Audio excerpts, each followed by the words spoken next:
Bana, mchezo wa kujipima nguvu kati ya Simba na El Merreikh umemalizika kwenye uwanja wa Ferwafa Stadium, uwanja ambao unamilikiwa na shirikisho la mpira la Rwanda, na Simba wameibuka na ushindi wa mabao 2-0. Tumetazama Libase Geye akifunga bao katika dakika ya 3 katika kipindi cha kwanza, lakini Doumbia Ousmane wa Bongo akifunga bao la pili katika kipindi cha 3.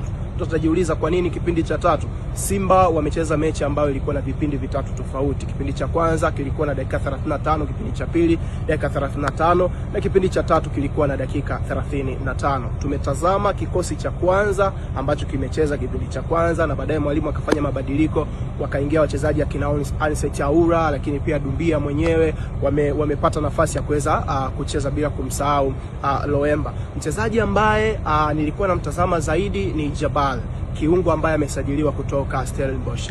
Nadhani kwa nilichokiona, nimeona mchezaji yupo, miguu yake ina uwezo mkubwa sana, passing ability, positioning awareness. Alikuwa anacheza kiungo cha chini na Kagoma, lakini yeye ndo alikuwa ana dictate tempo ya mchezo. Alikuwa anaamua Simba icheze vipi, kwa sababu ana hiyo composure, anaweza kuishi na mali kwa sekunde kadhaa, and then akachagua pasi ambayo ni sahihi ya kwenda mbele zaidi. Ukitazama Simba walikuwa wana attack na watu watatu, Mpanzu kama force number 9, Geye akiwa anacheza kama invited winger upande wa kulia, lakini pia upande wa kushoto alianza Keleso Magala. So hao wachezaji watatu wote wanapenda kukimbia, ni runners, kwa hiyo walikuwa wanahitaji service. Kwa hiyo na hapo ndo tulimuona Jabal akiwa anapiga pasi zile mpenyezo ambazo zilikuwa zinapita, tunasema kwenye nusu nafasi katikati ya center back na full back, zilikuwa zinapigwa katikati, na Jabal alikuwa anafanya hiyo kazi vizuri. Lakini Doumbia amefunga bao lake la pili akiwa na uzi wa Simba. Yes, ameingia katika kipindi cha pili na amekwenda kufunga bao katika kipindi cha 3 na kuifanya Simba kuibuka na ushindi wa mabao